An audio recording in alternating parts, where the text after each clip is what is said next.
They say the wind in Montana carries voices. Some are from the living. Some are memories that never left. Every evening, as the sun sank behind the pines, Eleanor Thompson would sit by her cabin window, a cup of tea warming her trembling hands. And above her porch, an old silver wind chime swayed gently in the cold air, the one her late husband built 50 years ago. Cling, clang, cling. The sound drifted across the valley, brushing through the tall grass, weaving between trees that had outlived generations. Sometimes Eleanor imagined he was still there, answering her through the song of the wind. But that autumn, something changed.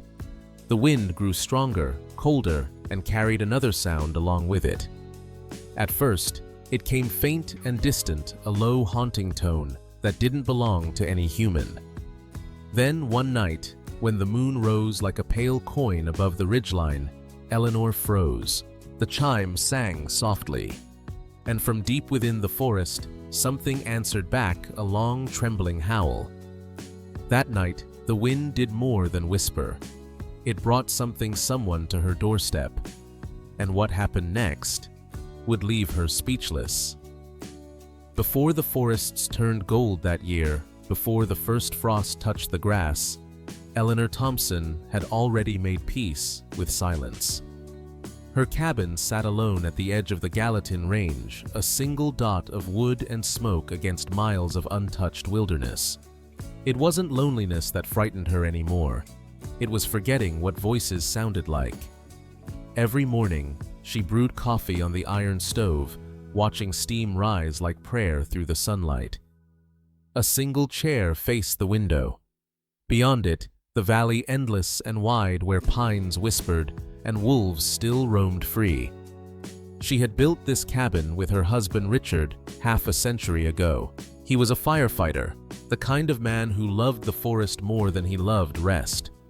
When he passed, the wind chime he had made from silver cutlery and fishing line became the only sound that stayed. Montana autumns are cruel in their beauty. They fool you with gold and light before winter devours it all.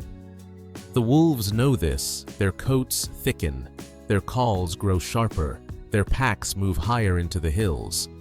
To locals, wolves were both legend and warning. Some said their howls were omens of storms.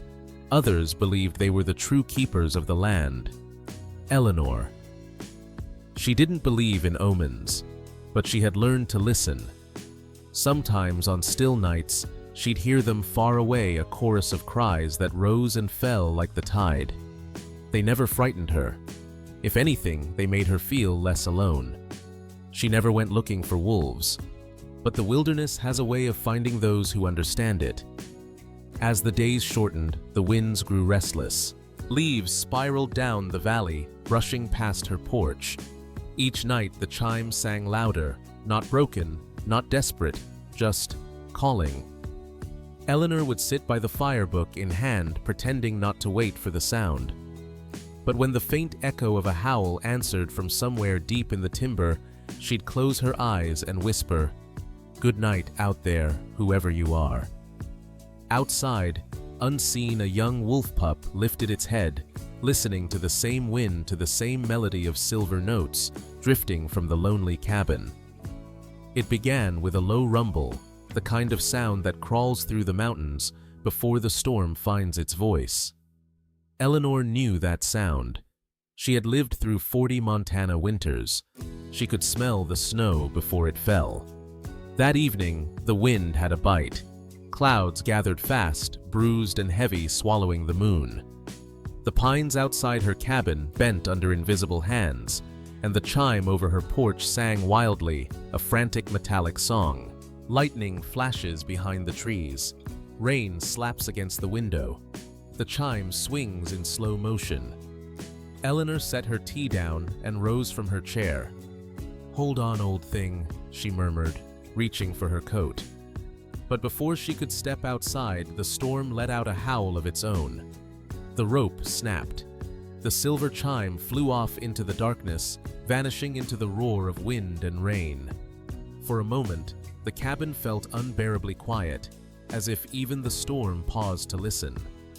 She stood in the doorway, the cold biting at her face. The rain was thick, white in the flashlight's beam.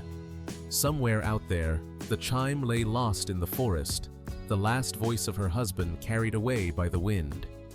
She whispered, "You always loved the wild Richard. Maybe it just took you back." Then she shut the door, locking herself inside the wooden walls that creaked like old bones. Hours passed. The storm raged, then softened, and the night fell into a slow, broken rhythm. Drip, creak, sigh. Sleep never came. When morning light bled through the clouds, the forest was still dripping silver and new. Eleanor wrapped herself in a shawl, grabbed her walking stick, and stepped outside. Mud squelched beneath her boots. The porch rail was splintered where the chime had hung. She followed the trail down to the creek, scanning the ground. Broken branches scattered pine cones, torn leaves, but no chime. Then something caught her eye near the tree line. A glimmer of light, a flicker of movement. She squinted. There, beneath a fallen cedar, something small was moving. Eleanor raised her flashlight. The beam trembled through mist until it found fur, gray and soft, mottled with mud. Close-up of the pup's paw nudging the metal tubes, the sound of the chime tinkling faintly as it moves. Eleanor froze. The stories she'd heard, wolves attacking livestock, biting hikers, all flashed through her mind. But this creature was no threat. Its ears twitched. Its tail flicked nervously. When it looked up, its eyes, amber and wide, reflected the light like two tiny lanterns. For a long moment, neither moved. The wind brushed through the trees, and the chime gave a single delicate cling. Eleanor's voice broke the silence. "Well, you found it, didn't you?" The pup tilted its head as if listening. She took a single step closer, careful not to startle it. The pup backed away slightly, clutching the chime in its jaw, then dropped it and sniffed the air, curious, uncertain. Eleanor smiled softly. "It's yours now," she said, her breath misting in the cold. "Go on, take it." The pup blinked then, as if understanding, picked the chime up again, turned and disappeared into the woods. The sound faded with it, faint and haunting, swallowed by the trees. The storm had passed, but the sound of it lingered not in the air, but in Eleanor's mind. For days she listened for the chime. Every gust of wind made her heart jump. Every whisper through the trees sounded like silver striking silver. But the forest kept its secret. She told herself the pup was gone. Wolves didn't stay. They were wanderers bound to the call of their pack, their blood humming with instinct and distance. Still, when dusk painted the valley in gold and violet, she found herself sitting by the porch. Tea untouched, eyes fixed on the tree line. Wide shot of the cabin at twilight. Close-up on her weathered hands clutching the teacup. The forest shifting in slow motion like something breathing. The first night, nothing came. The second, the same. But on the third night, just as the sky folded into darkness, she heard it. A faint cling. Then another. She stepped out barefoot, breath caught in her chest. The sound came from the woods, delicate, playful, as if the wind itself had learned a tune. In the silence between two creatures, something gentle had formed a truce, unspoken but real. That night, she left a small bowl of water near the porch rail. No food. She remembered the ranger's warning, never feed a wolf. Just water. A gesture. She sat by the window until midnight, watching the reflection of her lamp on the glass. Once, she thought she saw a shadow move. When morning came, the bowl was empty. The days that followed blurred into one another. Each evening, the same pattern repeated: the wind, rising, the chime's echo from the woods, the glimmer of eyes. The distance between them shrank by inches, night after night. Sometimes she spoke, her voice steady but soft. "Did you lose someone too?" Other times she simply listened, letting the quiet fill the spaces that words never could. Humans crave understanding, but not every bond is built on understanding. Some are built on recognition, the quiet knowing that another heartbeat exists out there, keeping rhythm with your own. One evening, snow began to fall early light as ash cold as glass. Eleanor lit the fire and wrapped herself in her husband's old flannel. Outside, the trees were fading ghosts.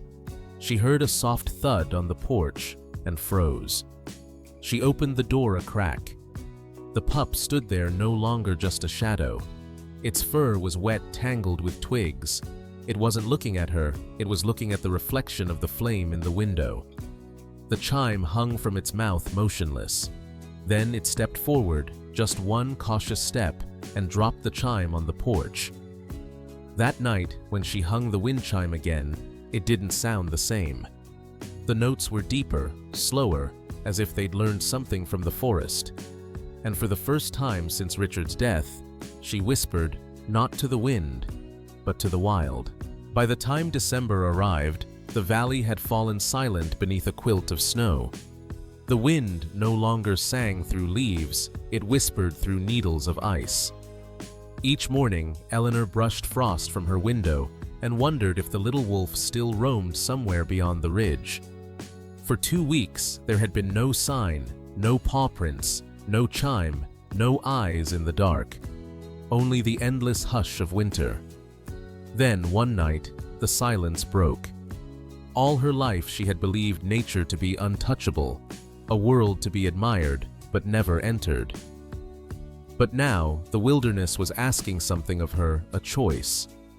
She turned back inside, grabbed a wooden broom handle and a pair of garden shears. Her hands shook as she returned to the porch. "Don't you move, sweetheart," she whispered. Kneeling in the snow, she used the broom handle to pin the wire down, keeping distance between them. The pup froze, chest heaving. She could see its heart pounding through its ribs. Slowly, she slid the shears beneath the snare and cut. Snap. The tension released. The pup jerked fell sideways, then crawled free, limping but breathing. It stared at her for one long second, those amber eyes wide and bewildered. Then it limped away into the trees, dragging the chime behind it. In the wilderness, debts are never spoken aloud.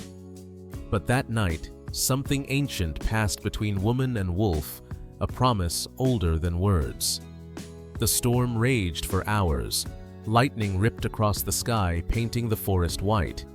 Eleanor sat by the window watching. Each flash revealed flakes spinning like ash, the world reduced to wind and light.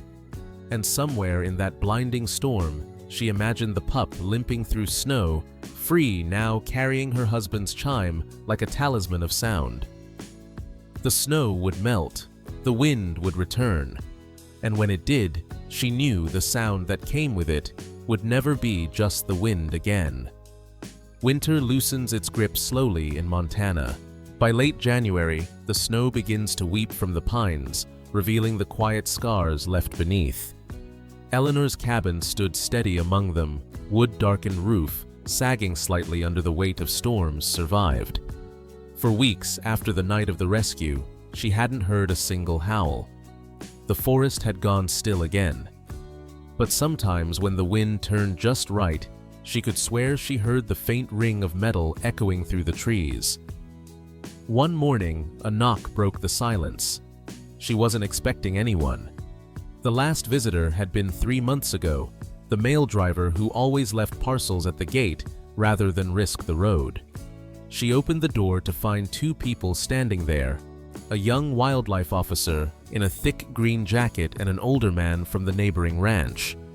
"Morning, ma'am," the officer said, brushing snow off his hat. "Sorry to bother you. We've had reports of a wolf pup wandering near properties. Figured we'd check the area." Eleanor's heartbeat skipped. She forced a smile. "A wolf pup? Out here?" "Yes, ma'am. Small gray may be injured. You seen anything unusual?"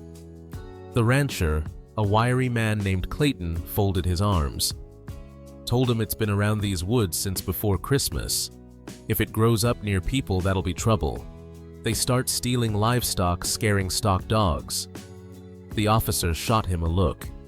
It's too young to be dangerous yet, but we need to know if it's been fed or sheltered. Eleanor hesitated.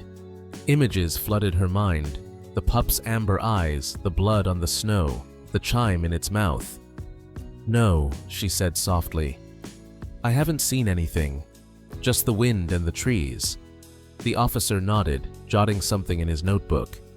"Well, if you do, please call Fish, Wildlife and Parks. It's important we monitor juvenile wolves. They're still federally protected in this zone." He handed her a small card. The Montana state seal gleamed faintly under the overcast sky. Rules exist for a reason. They protect both people and the wild. But some rules don't account for the space between where compassion lives quietly without permission. That night, Eleanor couldn't sleep. She sat by the fire, the ranger's card lying on the table beside her. Her fingers traced the number printed in bold. She knew she should call. She also knew she wouldn't, because somewhere out there, under that same moon, a creature had trusted her, and that was something law could never measure. The ranger's warning still echoed in her mind. They belonged to the wild. And perhaps that was true, but Eleanor had learned something deeper. Belonging doesn't always mean staying apart.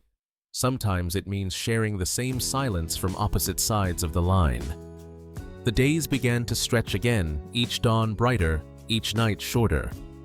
Winter was losing its hold on the valley, though it left behind ghosts of frost clinging to the grass. And yet, Eleanor felt something else slipping away, something more fragile than the season itself. The paw prints had grown larger. Each time she found them near the creek, they pressed deeper into the thawing mud. The little wolf was no longer little. It was changing, drawn by the same call that lived in its blood and echoed across the mountains. That evening, the sky burned orange over the ridgeline. Eleanor sat on her porch, a blanket wrapped around her shoulders, a mug of tea going cold beside her. The wind chime above her swayed softly, each note familiar, comforting, yet tinged with a quiet sadness. She had known this moment would come. She had seen it in the way the forest seemed to wait hushed, as though holding its breath. From the shadows between the trees, movement stirred. A shape taller now, leaner, confident. The wolf stepped forward, fur glinting silver under the dying light. It stopped near the edge of the clearing, watching her. No longer fearful, no longer a child. Because some absences don't hurt, they hum. They fill the air with a memory that never fades, a rhythm you can live by. Outside, the wind moved through the trees in long, slow waves. Each rush of air seemed to whisper her name, to carry traces of the chime's melody. She closed her eyes, and for the first time in years, she smiled through her tears. Her voice barely rose above the fire's crackle. "Goodbye, little one. Thank you for reminding me, the world still listens."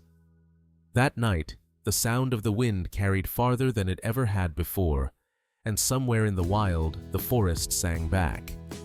Spring came quietly to the valley, like a soft apology for all that winter had taken.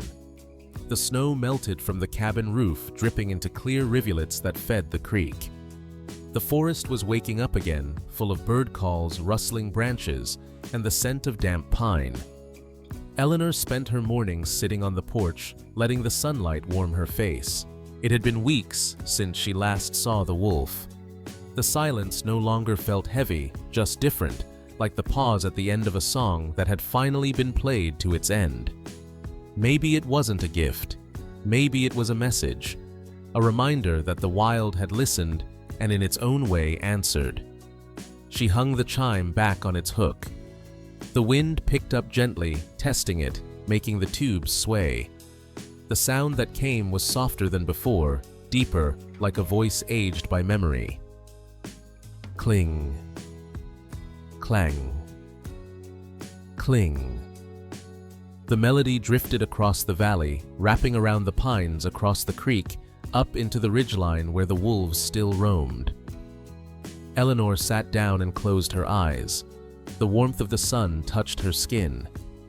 And in that quiet moment, she could almost feel him, Richard, sitting beside her again. Not as a ghost, but as a memory kept alive through the sound they both loved. That evening, the sky burned with the gold of early summer. She watched the horizon, where the forest met the clouds. Then, faint but unmistakable, came the sound she had been waiting for. A howl. Low, long, steady, carried perfectly by the wind. Eleanor smiled. "Thank you," she whispered, "for bringing it back." She didn't know if the wolf had returned, or if it was simply the forest reminding her she wasn't forgotten. It didn't matter, because the message was the same, that life goes on, even in silence. That night she sat by the window until the stars came out the chime, whispering softly above her. It was no longer a relic of grief. It had become something else, a bridge between worlds. Outside, unseen among the shadows, a lone wolf paused on the ridge. Its fur shimmered in moonlight, eyes bright and calm. It listened to the chime's call one last time, and then turned toward the deeper forest, disappearing into the wild that had always been its home. And if you ever find yourself in the forests of Montana, listen closely when the wind blows. You might just hear it too, the sound of a promise kept. In the heart of Montana's wilderness, life has a way of teaching quietly. It doesn't shout its wisdom. It whispers it through the wind, through the cries of ravens, through the soft prints that melt into the thawing snow. For Eleanor Thompson, the lesson came not from words, but from silence, the kind that listens back. The wilderness doesn't belong to us. It allows us to belong to it if we're gentle enough, if we listen. Eleanor learned that true companionship isn't about holding on. It's about letting go and knowing that love in all its forms will always find a way back. Now, when the wind moves through the valley, she doesn't just hear Richard's voice anymore. She hears the song of the forest, the echo of the pup's howl, the sound of life continuing in all directions. Maybe that's the secret hidden in every wild thing, that love isn't measured by distance, but by respect. That to be heard by nature, you must first learn to listen. And when she sits by her window now watching the trees sway, she smiles and whispers to the wind, "Thank you for answering." This was the Wind Chime and the Wolf Pup. And the wind is still singing.